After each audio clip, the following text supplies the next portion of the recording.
পৃথিবীর ভয়ঙ্করতম মৃত্যুদণ্ডের পদ্ধতি ও বাস্তবতা। মানব সভ্যতার ইতিহাসে অপরাধের শাস্তি বিভিন্ন রকমের ছিল, তবে কিছু শাস্তি এতটাই ভয়াবহ যে তা শুধু মৃত্যুই নিশ্চিত করে না, বরং মৃত্যুর আগে অপরাধীকে মানসিক ও শারীরিকভাবে চরম যন্ত্রণা দেয়। যদিও অনেক দেশ মানবাধিকারের দিকে ঝুঁকছে, তবুও পৃথিবীতে এখনো ৫৫টি দেশ রয়েছে যেখানে গুরুতর অপরাধের জন্য মৃত্যুদণ্ড দেয়া হয়। তবে এর মধ্যে কিছু দেশ এমন ভয়ঙ্কর ও নির্মম পদ্ধতিতে মৃত্যুদণ্ড কার্যকর করে যা শোনার পরেই গা শিউরে ওঠে। এই প্রতিবেদনে আমরা এমন কিছু দেশের মৃত্যুদণ্ড কার্যকরের পদ্ধতি বিশদভাবে আলোচনা করব, যেখানে আইন নিজেই যেন ভয় ও আতঙ্কের প্রতীক। উদাহরণস্বরূপ, উত্তর কোরিয়ার অপরাধীদের প্রকাশ্যে হত্যা করা হয় এবং পরিবারের সদস্যদের বাধ্য করা হয় তা প্রত্যক্ষ করতে।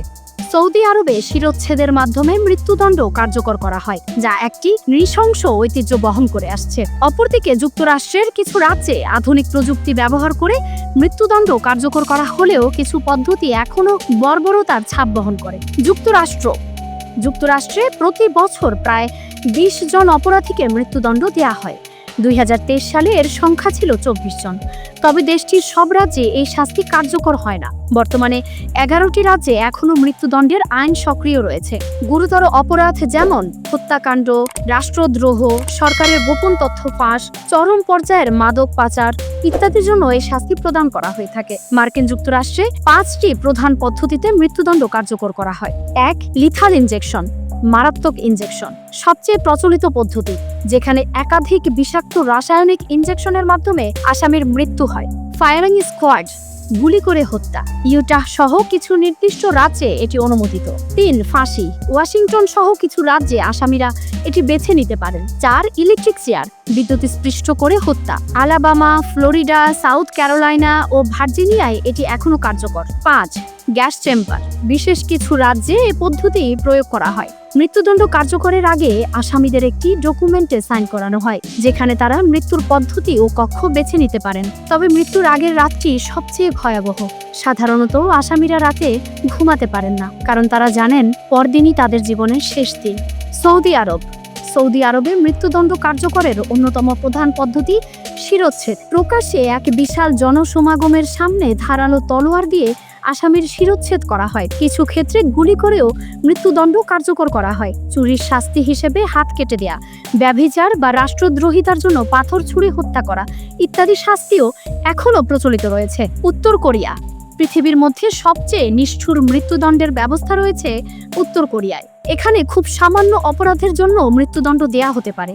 কিছু উদাহরণ: সরকারের বিরুদ্ধে প্রতিবাদ করা, দেশ ত্যাগের চেষ্টা করা, বিদেশি টিভি বা সিনেমা দেখা, কিম পরিবারের ছবি ঘরে না রাখা, বাড়িতে বাইবেল রাখা। উত্তর কোরিয়ায় মূলত 4টি পদ্ধতিতে মৃত্যুদণ্ড কার্যকর করা হয়।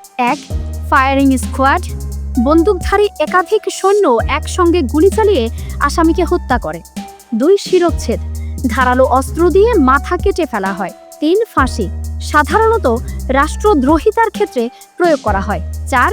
মিসাইল দিয়ে হত্যা, এই পদ্ধতিটি উত্তর কোরিয়ার সবচেয়ে ভয়ানক ও অমানবিক শাস্তিগুলোর একটি। এদেশে মৃত্যুদণ্ড গোপনে কার্যকর করা হয় না, বরং জনসমক্ষে এটি কার্যকর করা হয় এবং আসামির পরিবারকে বাধ্যতামূলকভাবে মৃত্যুদণ্ড কার্যকরের সময় উপস্থিত থাকতে হবে।